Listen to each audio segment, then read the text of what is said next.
Adjective की लेकर के हम यहाँ पर बात कर रहे हैं ओल्डर ओल्डेस्ट और एल्डर एल्डेस्ट को लेकर के, और ओल्डर के साथ में देन और एल्डर के साथ में टू का यूज यहाँ पर हम कर रहे हैं। ये मैंने कल की क्लास में आपको बता दिया था। फर्स्ट और फॉरमोस्ट का डिफरेंस, फर्स्ट का मतलब होता है पहले, फॉरमोस्ट का मतलब होता है इम्पोर्टेंट। ड्यू टू और ओइंग टू, ड्यू टू भी कारण दिखाने के लिए काम आता है और ओइंग टू भी जो होता है वो कारण दिखाने के लिए ही काम आता है। तो ड्यू टू और ओइंग टू जो है वो कारण दिखाने के लिए लगते हैं, लेकिन सेंटेंस की स्टार्टिंग जो होती है, सेंटेंस की स्टार्टिंग किससे होती है? ओइंग टू से होती है। समझ में आ रहा है? कभी ड्यू टू से नहीं होती है। नेक्स्ट, गुड और वेल। गुड मतलब अच्छा, वेल मतलब भी अच्छा। समझ में? गुड मतलब, गुड क्या है? एडजेक्टिव है, और वेल क्या है? एडवर्ब है। ये मैंने आपको कल की क्लास में मैंने बताया था कि वर्ब को जो क्वालिफाई करे वो वेल होता है, और जो नाउन और प्रोनाउन को क्वालिफाई करे वो गुड होता है। मतलब गुड एक एडजेक्टिव है और वेल क्या है? एक एडवर्ब है ना? तो यहाँ पर क्या बनेगा देखना एक बार। He is a good boy, he is a good boy. अब गुड बॉय में बॉय क्या है भाई? बॉय तो नाउन है, और नाउन की क्वालिटी है गुड, तो गुड क्या है? एडजेक्टिव है। लेकिन अगर हम बात वेल की करते हैं तो वेल एक एडवर्ब है, यानी कि ही स्विम्स वेल। अभी बताओ कि ये वेल क्या है? ही है या स्विम है? ही है या स्विम है? स्विम है, तैरता अच्छा है। ये स्विम की क्वालिटी वेल है, पर ही की क्वालिटी क्या है? कि वो गुड है। तो ये डिफरेंस रहता है एडजेक्टिव और एडवर्ब में। नेक्स्ट देख लेते हैं। अब हम यहाँ पर लिंकिंग वर्ब की बात कर रहे हैं। लिंकिंग वर्ब, अब बी फॉर्म क्या होती है? Is, are, M, was, were.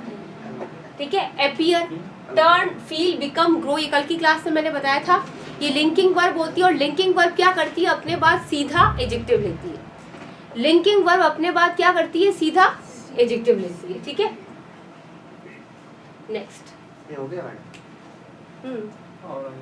Smell, test, feel, सी और हियर, ये भी अपने बाद सीधा एडजेक्टिव लेती है। लिख ली थी आपने ये लिंकिंग वर्ब। और वर्ब ऑफ सेंसेस जो होती हैं ये भी अपने बाद सीधा एडजेक्टिव लेती है। ओरल और वर्बल का मीनिंग भी कल मैंने बता दिया था। ओरल का मतलब होता है जो बोल करके होता है, और वर्बल का मतलब जो कि वर्बल पिक्चर होती है ना, जो लिखी हुई पिक्चर होती है, that is verbal picture. Now अगर हम बात करते हैं यहाँ पर इस सेंटेंस को लेकर के, तो इसमें समझ लेते हैं। ये मैंने पहले भी बताया था दिस और दैट के कॉन्सेप्ट को लेकर के, और अभी फिर इसको बता रही हूँ। अरे मैम, मैं नीचे वॉशरूम में गई थी, किसी ने बाहर से बंद कर दिया। पीटते पीटते दरवाजे को, फिर टीचर निकल के आएगा, रुको 2 मिनट, उन्होंने खोला, पता नहीं बहुत देर तक मैं बंद नहीं सुना। तो फोन भी नहीं था, किसी को कॉल कर थी, वो भी बैग में पड़ा था।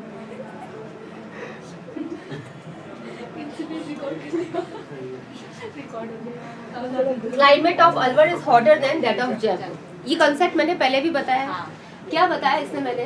कि क्लाइमेट ऑफ अलवर, अलवर का क्लाइमेट, यानी कि क्लाइमेट वर्ड जो है वो यहाँ पर ऑफ से आया हुआ है। तो कंपैरिजन जब होगा तो पीछे भी क्या होगा? कंपैरिजन। हॉटर देन के बाद पीछे भी कंपैरिजन होगा। आगे अगर ऑफ का कंपैरिजन है तो पीछे भी ऑफ का कंपैरिजन जाएगा। अगर ये क्लाइमेट ऑफ अलवर होगा तो पीछे भी दैट ऑफ जयपुर होगा। समझ में आ रहा है? पीछे भी क्या होगा? That of Jaipur. तो दैट ऑफ क्लाइमेट वर्ड से क्या आ रहा है? दैट ऑफ आ रहा है, दैट वर्ड आ रहा है। समझ में आ गया? Next point, my shoes are better than yours. My shoes are better than yours. Yours यानी माई शूज जो है वो योर्स पोजेशन दिखा रहा है, योर शूज जो है वो भी क्या दिखा रहा है? पोजेशन। लेकिन हम शूज वर्ड को रिपीट नहीं करेंगे और हम क्या लिखेंगे? Yours. Next, the roads of Jaipur are better than those of Jodhpur. अब रोड्स वर्ड जो है वो दोज पे जाएगा, दोज ऑफ जयपुर। ठीक है ना, क्योंकि रोड्स अगर प्लुरल है तो यहाँ पर अगर रोड्स है तो यहाँ पर क्या हो जाएगा? दोज ऑफ हो जाएगा। क्लियर? समझ में आ रहा है नहीं आ रहा? कंपैरिजन इक्वल होना चाहिए। इसके फॉर्मेट देखना एक बार कि अलवर का क्लाइमेट ज्यादा गर्म है किससे? जयपुर से। अब जयपुर से नहीं है, जयपुर के क्लाइमेट से, तो क्लाइमेट की जगह पर दैट ऑफ कर दिया। रोड्स अगर प्लुरल है तो रोड्स ऑफ जयपुर की जगह पर दोज ऑफ जोधपुर कर दिया, प्लुरल है तो दोज ऑफ कर दिया। क्लियर?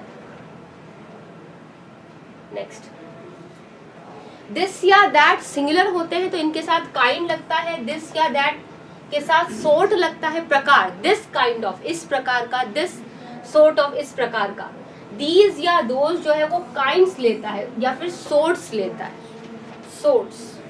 नेक्स्ट, जैसे I don't like this kind of shirt, मुझे इस तरह की शर्ट नहीं पसंद है, या दीज काइंड्स ऑफ शर्ट्स, या इस प्रकार की शर्ट्स पसंद नहीं है। दिस सोर्ट ऑफ ड्रेस या दीज सोर्ट्स ऑफ ड्रेसेस, तो ये जो है ध्यान रखना, दिस सोर्ट ऑफ ड्रेस होता है या दीज सोर्ट्स ऑफ ड्रेसेस होता है। मतलब कहने का इसकी एरर कैसे आती है, दिस के साथ में काइंड में एस लगा देंगे, वो गलत है। दिस काइंड ऑफ शर्ट या दीज काइंड्स ऑफ शर्ट, समझ में आ रहा है, या फिर दिस सोर्ट ऑफ ड्रेस या these sorts of dress. Few, a few और द फ्यू, केवल फ्यू नेगेटिव होता है, केवल लिटिल भी नेगेटिव होता है, नेगेटिव सेंस देता है। फ्यू काउंटेबल पे लगता है, लिटिल अनकाउंटेबल नाउन के साथ लगता है।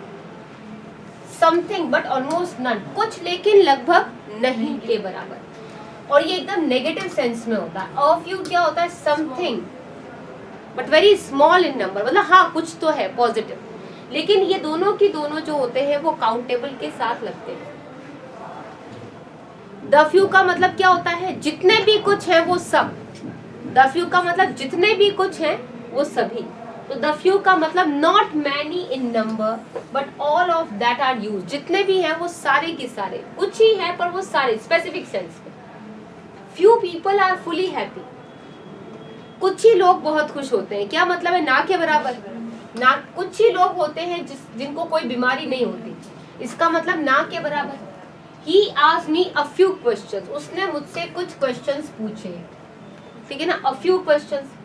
A few students मतलब कुछ students secured more than 80% marks in physics, तो some students, a few students का मतलब some students। The few books he had all burnt in fire, the few books का मतलब वो जो कुछ किताबें he had उसके पास थी, सारी की सारी जो है all burnt in fire, सारी की सारी आग में जल गई, यानी द फ्यू का मतलब जितनी भी थी वो सारी की सारी, ये करवाया भी था मैंने, few, a few, the few. Next, little, a little, the little same way में, लिटिल का मतलब थोड़ा नेगेटिव सेंस में, अ लिटिल का मतलब हाँ थोड़ा लेकिन पॉजिटिव सेंस में, द लिटिल का मतलब जितना भी है वो सब का सब। ये इसके एग्जाम्पल्स देख लेते हैं क्या है। There is little water in the pot, pot में थोड़ा सा पानी है, क्या मतलब है, ना के बराबर है। There is little oil in the bottle, bottle में थोड़ा सा ऑयल है, क्या मतलब है, ना के बराबर। We have a little hope of his recovery, a little hope का मतलब हाँ कुछ तो होप है, a little hope। A little knowledge is dangerous, क्या मतलब है, थोड़ा ज्ञान खतरनाक है, इसका मतलब ना के बराबर भी नहीं है, हाँ थोड़ा तो है पर पूरा नहीं है, तो वो ये कहावत है, प्रोवर्ब है, इसका ध्यान रखना, इसमें a little लगता है। The little water that was in the pot, देखो यहाँ डिस्क्रिप्शन आ गया that से, the few और the little का डिस्क्रिप्शन किससे आता है, that से आता है। The little water, जितना थोड़ा पानी उस जग में था, evaporated, वो सारा की सारा evaporate हो गया, थोड़ा ही था पर सारा evaporate हो गया। The little that all, जितना भी थोड़ा था वो सब, the little that all, ठीक है, इस सेंस में ये लगते हैं, काउंटेबल और अनकाउंटेबल पे अलग अलग। कुछ स्पेसिफिक पॉइंट्स इसके देख लेते हैं जो कई बार एरर के फॉर्म पे हमें मिल जाते हैं, वो समझ लेते हैं। लिटिल और फ्यू, अकेला लिटिल और अकेला फ्यू जो होता है विदाउट आर्टिकल जो होते हैं, ये खुद नेगेटिव सेंस देते हैं, जैसा हमने कहा कि थोड़ा है पर ना के बराबर, कुछ है लेकिन ना के बराबर, खुद नेगेटिव होते हैं, इसलिए इनके साथ अलग से नॉट का यूज नहीं होता है, एरर है। साथ वाले क्लॉज में आ सकता है, there is little water in the jug, so I, या कह सकते हैं there is little milk in the jug, so I can't make tea, या आई कांट प्रिपेयर, ठीक है, इसका क्या मतलब है, नेगेटिव सेंस है। तो साथ वाले क्लॉज में तो नॉट आ सकता है पर सेम क्लॉज में नॉट नहीं आएगा, वो एरर होगी, क्लियर। तो लिटिल और फ्यू खुद नेगेटिव होते हैं, अलग से नॉट नहीं लगता। लिटिल जो होता है विद मोर, मोर वर्ड के साथ लिटिल का यूज होता है, या बेटर के साथ, जैसे लिटिल बेटर, लिटिल मोर, थोड़ा और ज्यादा, थोड़ा अच्छा, थोड़ा लिटिल एक्सपेक्ट, थोड़ी आशा, लिटिल सस्पेक्ट थोड़ा डाउट, लिटिल थिंक थोड़ी सोच, लिटिल नो और लिटिल यूज्ड। इन वर्ड्स के साथ में लिटिल का यूज होता है। देखो स्पेसिफिकली ये वर्ड्स हमें याद करने पड़ेंगे, समझ में आ रहा है? इनके साथ में लिटिल का ही यूज होगा। याद कर लेते हैं कौन कौन से वर्ड हैं, याद करें। लिटिल मोर थोड़ा ज्यादा, अगेन लिटिल बेटर थोड़ा और अच्छा, लिटिल एस्पेक्ट यानी थोड़ी आशा, लिटिल सस्पेक्ट थोड़ा डाउट, लिटिल थिंक थोड़ी सोच, लिटिल नो थोड़ा जानना, लिटिल यूज्ड थोड़ा काम में लिया हुआ। समझ में आ रहा है? ये कुछ वर्ड स्पेसिफिक ध्यान रखना, इनके साथ में हमेशा लिटिल लगता है। लर्न करने वाले पॉइंट है, लिख लेना ये। A number point, B number point specific लिखो। कई बार इनके आगे अ लिटिल आ जाता है या फ्यू आ जाता है तो एरर बनती है। इनके आगे अगर अ लिटिल और फ्यू आ जाए तो एरर है।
अ लिटिल जो होता है वो अनफेवरेबल एडजेक्टिव या एडवर्ब के लिए या किसी कंपैरेटिव डिग्री के लिए यूज किया जाता है। अ लिटिल का स्पेसिफिक यूज समझ रहे हैं हम, क्या है ये कि अनफेवरेबल एडजेक्टिव के लिए अ लिटिल यूज करते हैं या एडवर्ब के लिए भी। जैसे शी गेव हर बुक, उसने अपनी बुक दी, कैसे? अनविलिंगली, बिना इच्छा के। अब अनविलिंगली कैसा एडवर्ब है? थोड़ा सा अनफेवरेबल है। मतलब एक तो होती है पॉजिटिव वे में और एक होता है नेगेटिव वे में काम करना, इन द सेंस कि थोड़ा जो है अनफेवरेबल वे में काम करना। तो जो अनफेवरेबल एडजेक्टिव्स या एडवर्ब होते हैं या कंपैरेटिव डिग्री होती है, उसे अ लिटिल जो है वो क्वालिफाई करता है। खाली लिटिल क्वालिफाई नहीं करता, अ लिटिल करता है। The sheet is a little thinner, sheet जो है वो थोड़ी सी थिन है, ज्यादा थिन है। समझ में आ रहा है? तो कंपैरेटिव डिग्री की भाई कंपैरेटिवली ज्यादा थिन है, ऐसा बोल रहा है ये।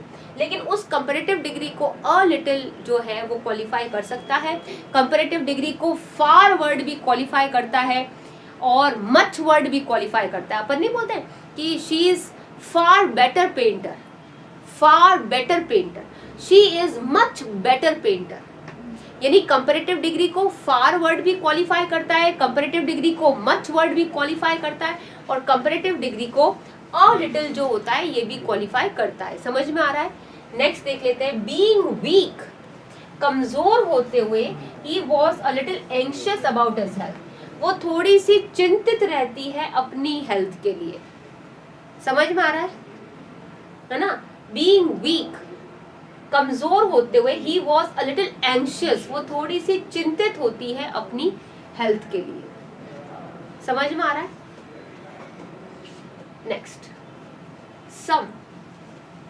सम जो होता है वो सिंगुलर के लिए भी लगता है, प्लूरल के लिए भी लगता है, काउंटेबल के लिए भी लगता है, अनकाउंटेबल के लिए भी लगता है।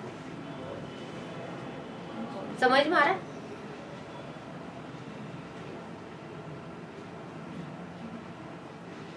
दोनों के लिए लगता है, सभी के लिए लगता है। सम और एनी का डिफरेंस मैं आपको बता चुकी हूँ, एक यहाँ रिवाइज कर लेते हैं। आई शैल बाय सम बुक्स, मैं कुछ किताबें खरीदूंगा। तो सम क्या जाएगा भाई? पॉजिटिव वे में जाएगा। सम किस वे में जाएगा?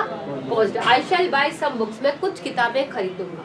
दे हैव परचेज सम फ्रूट, उन्होंने कुछ फ्रूट खरीदे हैं। तो सम फ्रूट का मतलब क्या है, कुछ फ्रूट, पॉजिटिव। लेकिन इंटरोगेटिव सेंटेंस में क्या होता है कि some is used to express, वैसे जनरली पॉजिटिव सेंटेंस होता है तो सम लगता है और नेगेटिव और इंटरोगेटिव में एनी लगता है। लेकिन सम जो होता है वो कभी कभी क्वेश्चन के लिए भी यूज आता है, अगर वो क्वेश्चन कैसा होता है, रिक्वेस्ट का या इनविटेशन का क्वेश्चन होता है या ऑफर का क्वेश्चन होता है। कौन से वर्ड के साथ इंट्रोगेट करता है सम, या तो विल के साथ, will you please give me some sugar, है ना, can you please do this some work, can you please do some work, would you please like to give me some, any नहीं बोलेंगे यहाँ पर, है ना। यानी will, would, could, please, kindly, will, would, could तो सीधे मॉडल है रिक्वेस्ट के। विल, वुड और कुड से जब हम सेंटेंस की स्टार्टिंग करते हैं तो चेक कर लेना, कई बार उनमें जो है आपको रिक्वेस्ट ही मिलेगी। Will you please, could you give me some pen, क्या तुम मुझे कोई पेन दोगे, could you give me some pen, would you like to give me some, बोलते एनी नहीं बोलेंगे। हाँ क्या क्या कैन से भी रिक्वेस्ट हो सकती है। नेक्स्ट पॉइंट, प्लीज या काइंडली तो वैसे भी रिक्वेस्ट होती है, please give me some, kindly give me some, सीधी रिक्वेस्ट है। तो क्वेश्चंस जो होते हैं, रिक्वेस्ट जो होती है, किसी को इनविटेशन करना, ऑफर करना, तो वहां सम का यूज होता है। पर जनरली सम कहाँ लगता है, positive, positive sentence. Will you give me some milk, can you lend me some rupees, क्या तुम मुझे कुछ रुपए उधार दे सकते हो, would you like to take some coffee, ये रहे सारे क्वेश्चंस यहाँ पर। Clear, okay. नेक्स्ट, अभी हमने पढ़ा कि सम जो होता है जनरली पॉजिटिव ही देता है, पॉजिटिव सेंटेंस में लगता है, लेकिन अगर रिक्वेस्ट क्वेश्चन है तो सम का यूज हो सकता है। एक और स्पेसिफिक यहाँ पर हम नोट पढ़ते हैं कि सामने वाले से अगर हम कोई ऐसा क्वेश्चन करें जिसमें रिक्वेस्ट नहीं है, लेकिन एक ऐसा क्वेश्चन है जिसका जवाब हमें किसकी उम्मीद हो, कुछ पॉजिटिव रिप्लाई की उम्मीद हो जाए सामने वाले से, कि वो मुझे, सामने वाला मुझे यस में ही जवाब दे, ठीक है ना। जैसे do you have some pen, मुझे पूरी उम्मीद है कि वो उसके पास पढ़े और वो मुझे हाँ में ही जवाब देगा, समझ में आ रहा है। तो वहां पर हम सम का यूज करेंगे, तब हम उससे पूछ नहीं रहे हैं, क्वेश्चन ऐसा लग रहा है कि हम उससे पूछ रहे हैं, बट एक्चुअली हम उससे पूछ नहीं हो रहे हैं, मांग रहे हैं हम उससे, ये लिटरली रिक्वेस्ट है, समझ में आ रहा है। दैट्स नॉट अ क्वेश्चन कि do you have some pen, अरे नहीं भाई पेन तो है तुम्हारे पास, मुझे दे दो। ऐसा अगर सेंस निकलता है, पॉजिटिव रिप्लाई का सेंस निकलता है, तो वहां पर हम क्या लगाते हैं, सम लगाते हैं। तो देखना क्या है, could you give me some food, क्या तुम मुझे कुछ फूड दोगे, could you give me some food, क्या तुम मुझे कुछ फूड दे सकते हो, पूरी उम्मीद है कि सामने वाला हाँ में जवाब। Will you mind if I switch the fan of, will you mind if I switch the fan of, क्या तुम माइंड करोगे अगर मैं फैन को स्विच ऑफ कर दूं, समझ में आ रहा है। मतलब मुझे पूरी उम्मीद है कि आप ऐसा नहीं करोगे। ओके, सम जो होता है वो इंटरोगेटिव प्लस नेगेटिव का सेंस हो in the form of question, negative form और in the form of question tag, या तो क्वेश्चन टैग आ जाए या सेंटेंस जो है वो इंटरोगेटिव नेगेटिव होता है, तो वहां पर भी सम का यूज होता है।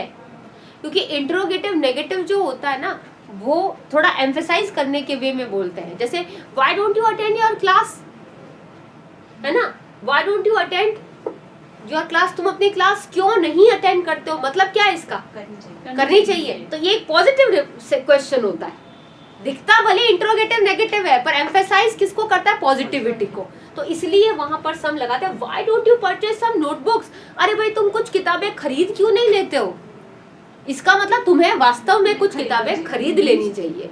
ये एक्चुअली नेगेटिव नहीं है, ये एक्चुअल क्वेश्चन नहीं है, ये समझ में आ रहा है, इसलिए हम वहां पर सम का यूज करते हैं। Again, shouldn't there be some instructions, क्या वहां पर कुछ इंस्ट्रक्शन लिखे हुए नहीं होने चाहिए थे, इसका मतलब होने चाहिए थे।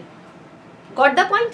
इसलिए पॉजिटिविटी को एम्फेसाइज करने के लिए सम लगाते हैं। इसके अलावा क्वेश्चन टैग, क्वेश्चन टैग के लिए भी सम का यूज करते हैं, ठीक है। क्वेश्चन टैग के लिए एग्जाम्पल देख लेते हैं। जैसे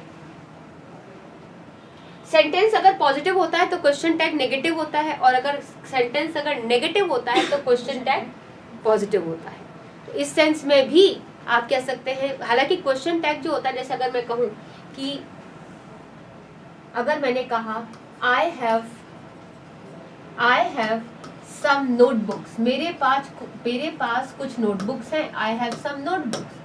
अब इसका क्वेश्चन टैग क्या बनेगा? इसका क्वेश्चन टैग क्या बनेगा? Haven't I.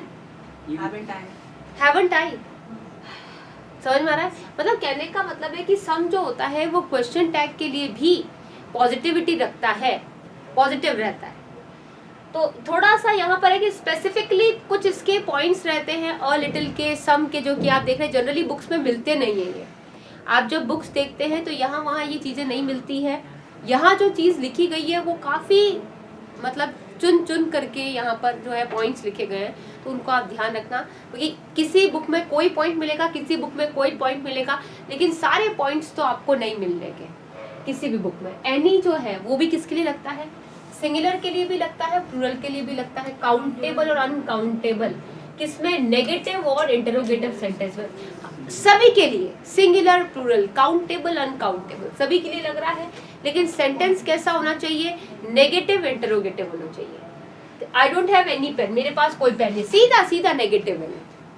समझ में आ रहा है? सीधा negative. He hasn't purchased any fruit, उसने कोई फ्रूट नहीं खरीदा है, he hasn't purchased. Next, have you any novel, क्या तुम्हारे पास कोई नॉवल है? ये सीधा क्वेश्चन है। Have you any novel, कोई नॉवल है क्या तुम्हारे पास? सीधा, कोई पॉजिटिविटी नहीं, कुछ नहीं, सीधा क्वेश्चन है। तो सीधे क्वेश्चन किससे आ रहे हैं? एनी से आ रहे हैं। एनी जो होता है ये कभी कभी पॉजिटिव सेंटेंस में भी लग जाता है। कब लगता है? जब इसका सेंस क्या निकले? एनीथिंग विल डू, अरे भाई कुछ भी चलेगा, ठीक है। Any student can come here, कोई भी स्टूडेंट यहाँ पर आ सकता है। गिव मी एनी बुक, मुझे कोई भी किताब दे दो, कुछ भी, समथिंग, एनीथिंग विल डू, कुछ भी चलेगा का सेंस आ जाए। एक और important, any is generally used after if. If के साथ में सम यूज नहीं करते, इफ के साथ में एनी यूज करते हैं। ये काफी इंपॉर्टेंट जो पॉइंट्स है वो हम यहाँ पर टैली कर रहे हैं। Tell me if you have any doubt, मुझे बताओ कि अगर तुम्हारे कोई डाउट हो तो। I wonder if there any money left, मुझे आश्चर्य है अगर वहां कोई भी पैसा बचा हो तो। एनी जो है वो चॉइस के सेंस में, फॉर सेल्फ चॉइस, खुद की चॉइस दिखाने के लिए भी एनी लगता है। आई कैन बोरो, मैं बोरो कर सकता हूँ, उधार ले सकता हूँ। आई कैन बाय, मैं खरीद सकता हूँ। आई कैन लैंड, मैं उधार दे सकता हूँ। I can choose any book. तो यानी कि जहाँ चॉइस वर्ड बोरो, बाय, लैंड, चूज के केस में एनी का यूज करते हैं सेल्फ के लिए, फॉर सेल्फ, खुद की चॉइस के लिए। तो ये स्पेसिफिक है, ध्यान रखना। ये थोड़े से पॉइंट्स अच्छे हैं जो कि हमारे को जनरली नहीं मिलते कहीं पर भी। तो ये अच्छे पॉइंट्स हैं लेकिन आते हैं, आपको प्रैक्टिस में मिल जाएंगे ये। और कम से कम जो एनडीए का जो लेवल है उसकी प्रैक्टिस में आपको ये पॉइंट्स लेने हैं क्योंकि ये आते हैं। क्लियर? नेक्स्ट कुछ और यहाँ पर हम वर्ड्स देख लेते हैं जिनके साथ में, जो कि खुद नेगेटिव सेंस देते हैं। पहली पॉइंट तो ये कि खुद नेगेटिव सेंस देते हैं। तो एक सबसे इंपॉर्टेंट पॉइंट तो क्या, इनके साथ में नॉट का आना ही एरर है। जैसे फ्यू, केवल, फ्यू और केवल लिटिल क्या होता है? नेगेटिव होता है। कुछ और थोड़ा खुद नेगेटिव है, अ फ्यू और अ लिटिल पॉजिटिव होता है, पर ये तो खुद नेगेटिव होते हैं। तो पहला पॉइंट तो इसके साथ में नॉट का आना एरर है, आती है एग्जाम में। क्लियर? हार्डली करके अगर आप साथ में नॉट लगा दें कि I have not hardly any book, मेरे पास तो मुश्किल से कोई किताब नहीं, अरे भाई गलत है। आप हार्डली लगा करके नॉट नहीं लगा सकते, एरर है। समझ में आ रहा है? केवल, फ्यू और केवल लिटिल मैंने बता दिया, सेम क्लॉज पे नॉट नहीं लगता, साथ वाले पे लग सकता है। तो ये खाली एक ही वर्ड नहीं, सारे नेगेटिव एडवर्ब्स है। देख लेते हैं क्या क्या है भाई। तो पहला पॉइंट तो ये खुद नेगेटिव होते हैं, नॉट नहीं लगता। दूसरा पॉइंट जो हम यहाँ पर देख रहे हैं वो सीधा सीधा देख रहे हैं कि ये खुद नेगेटिव सेंस देते हैं, इसलिए इनके साथ में सम नहीं लगता है। इनके साथ में क्या लगता है? हार्डली, एनी लगता है। I have hardly any book, मेरे पास मुश्किल से ही कोई किताब है, तो हार्डली एनी नोटबुक। हार्डली मुश्किल से, नेगेटिविटी। स्कैर्सली मुश्किल से, नेगेटिविटी। डिनाई मना करना, नेगेटिव। फॉरबिड मना करना, रिफ्यूज मना कर देना, प्रिवेंट रोक देना, पॉजिटिविटी नहीं, काम रुक जाता है, नॉट नहीं आएगा, नेवर नेगेटिव, रेयरली मुश्किल से नेगेटिविटी है, कभी नॉट नहीं लगता इसके साथ और एनी यूज करते हैं, अनटिल खुद नेगेटिव है, अनलेस खुद नेगेटिव है, लिटिल और फ्यू खुद नेगेटिव होता है, बेयरली मतलब मुश्किल से, हार्डली, स्कैर्सली, बेयरली, रेयरली खुद नेगेटिव होता है मुश्किल से, आइदर दोनों में से, आइदर के साथ नॉट नहीं, ठीक है, विदाउट के बिना जो खुद ही नेगेटिव है, के बिना खुद नेगेटिव है, फ्यू लिटिल बता दिया, इफ के साथ में एनी का अलग से स्पेसिफिक पॉइंट हमने पढ़ा, इफ के साथ में एनी का अलग से स्पेसिफिक पॉइंट पढ़ा, वेदर डाउट दिखाता है, अरे वो आएगा या नहीं, tell me whether he will come और नॉट, समझ में आ रहा है, तो वेदर तो डाउट दिखाता है सीधा सीधा, तो इस केस में इसके साथ नॉट नहीं लगता, नेगेटिविटी को जाता है, अनलाइकली नेगेटिविटी जाती है, नॉर नेगेटिविटी, सेल्डम कभी कभी नेगेटिविटी, टू जरूरत से ज्यादा, मोर देन प्रॉपर, ये नेगेटिविटी मैंने आपको बताया भी था कि टू और टू खुद नेगेटिव होता है, अलग से नॉट लगाने की जरूरत नहीं है, ये खुद नेगेटिव है। अच्छा, टू और टू के बीच में अगर नॉट लगा दे तो क्या हो जाएगा, नहीं, सेंटेंस पॉजिटिव हो जाएगा। मैंने कहा कि ही इज टू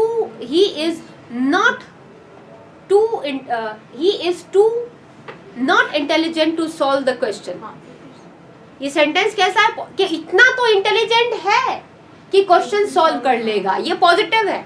मैंने कहा था old man is too weak to walk, क्या मतलब है, ओल्ड मैन इतना वीक है कि वो चल ही नहीं सकता, ये तो नेगेटिव हो गया भाई साहब। अब टू और टू के बीच में नॉट लगाओ, the old man is too not weak, the old man is too not weak to walk, क्या इतना भी कमजोर नहीं है कि चल ही नहीं सके, अरे भाई चल तो सकता ही है, समझे कि नहीं, माइनस माइनस प्लस, समझ गए,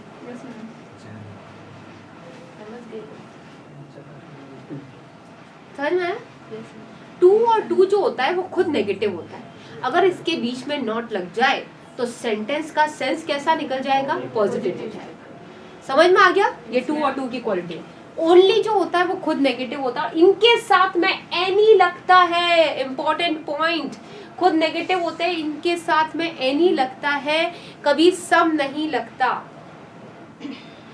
clear. She has hardly any friend, उसका मुश्किल से ही कोई दोस्त है, she has hardly any friend, उसका मुश्किल से ही कोई दोस्त है। ही एक्सप्रेस्ड सम एंगर, उसने अपना कुछ गुस्सा तो व्यक्त किया, समझ में आ रहा है, उसने अपना कुछ गुस्सा, ही एक्सप्रेस सम एंगर, उसने अपना कुछ सम एंगर, उसने अपना कुछ गुस्सा तो व्यक्त किया, some anger. He was somewhat angry, अरे भाई वो कुछ तो एंग्री था, एडजेक्टिव को क्वालिफाई कर, समवॉट क्या है, some is used as an adjective while somewhat is used as an adverb. क्या पॉइंट है ये, सम किसका काम करता है, एडजेक्टिव का, और समवॉट किसका काम करता है, एडवर्ब का। आ जाते हैं, सम शुगर, शुगर क्या है, नाउन, नाउन को क्वालिफाई क्या करता है, एडजेक्टिव करता है, लेकिन एंग्री क्या है, एडजेक्टिव, और एडजेक्टिव को क्वालिफाई सम एंग्री कभी नहीं करेगा।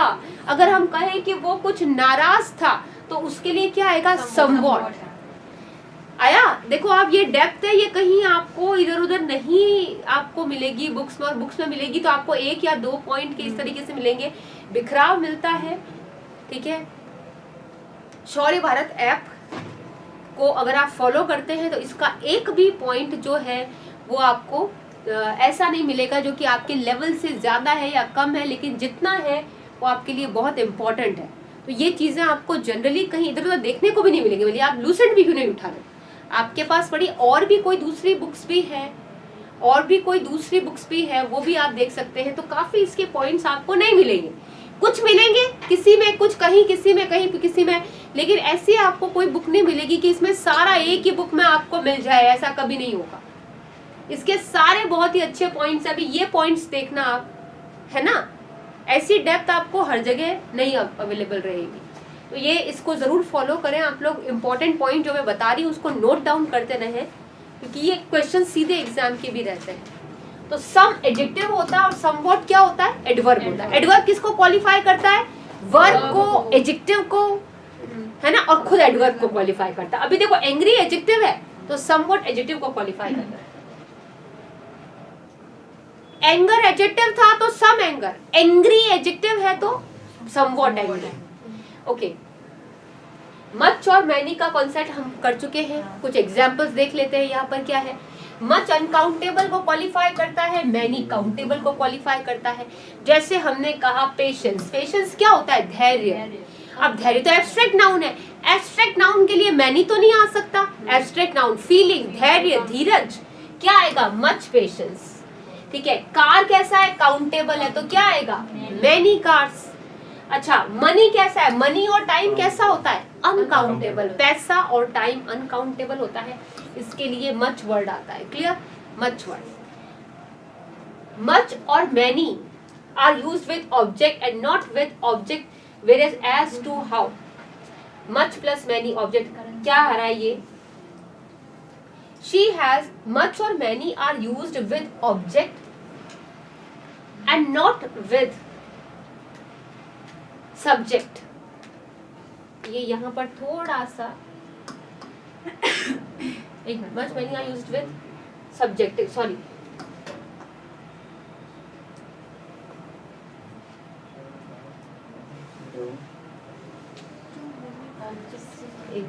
इस पॉइंट को समझना, ये पॉइंट क्या कह रहा है। जनरली मच और मैनी होता है, उससे हम सेंटेंस की स्टार्टिंग करके सब्जेक्ट तो बनाते हैं, समझ में आ रहा है। Many boys are playing cricket, ये करेक्ट है। ठीक है, मच वाटर इज लेफ्ट, ज्यादा पानी बचा है, ये करेक्ट है। अब ऑब्जेक्ट के केस में मच और मैनी सिंपली यूज नहीं होता है, समझ में आ रहा है। ऑब्जेक्ट के मैं ये नहीं कहूंगी आई हैव मच वाटर, ये गलत होता है। ठीक है, गलत होता है ये। तो ऐसे ही अगर मैं कहूँ कि देयर आर मैनी बॉयज, या मैनी बॉयज से अगर मैं कहूँ कि जैसे आई हैव मैनी फ्रेंड्स, तो नहीं होता है। लेकिन क्या है इसका कॉन्सेप्ट कि अगर किसी ऑब्जेक्ट के साथ में एज, टू और हाउ लग जाए तो हम मच या मैनी से ऑब्जेक्ट बना सकते हैं, तो सही होता है ये। थोड़ी सी डेप्थ है, उसको समझना। जनरली सब्जेक्ट के लिए यूज आता है, ऑब्जेक्ट के लिए यूज नहीं होता है। लेकिन अगर हम इसको ऑब्जेक्ट पर यूज करें तो किसके साथ यूज कर सकते हैं इसको, एज, टू और हाउ के साथ यूज कर सकते हैं। किसके साथ यूज कर सकते हैं, एज, टू और हाउ के साथ यूज कर सकते हैं। She has too many friends, अभी देखो ये क्या है, ऑब्जेक्ट है ना। ऑब्जेक्ट में किसके साथ यूज किया, टू के साथ, टू मैनी के साथ। शी हैज मैनी फ्रेंड्स की इंग्लिश क्या होती है, गलत होती है। शी हैज मैनी फ्रेंड्स की इंग्लिश गलत होती है। मैनी फ्रेंड्स सब्जेक्ट बन सकता है, ऑब्जेक्ट नहीं बन सकता। ऑब्जेक्ट बनेगा तो किसके साथ बनेगा, एज, टू और हाउ के साथ। आई don't have too much milk, ये करेक्ट है, पर ये नहीं कह सकते कि आई डोंट हैव मच मिल्क, ये इंग्लिश गलत होती है। तो मच या मैनी ऑब्जेक्टिव केस में तभी आता है जब उसके साथ क्या यूज आता है, एज, टू और हाउ, तभी यूज हो सकता है, अदरवाइज वो गलत होता है, एरर है। ये सारे एरर स्पेसिफिक पॉइंट्स आपने देखे, और प्रैक्टिस को लेकर के हम कल बात करेंगे यहाँ पर एडजेक्टिव की। थैंक यू ऑल, जय हिंद।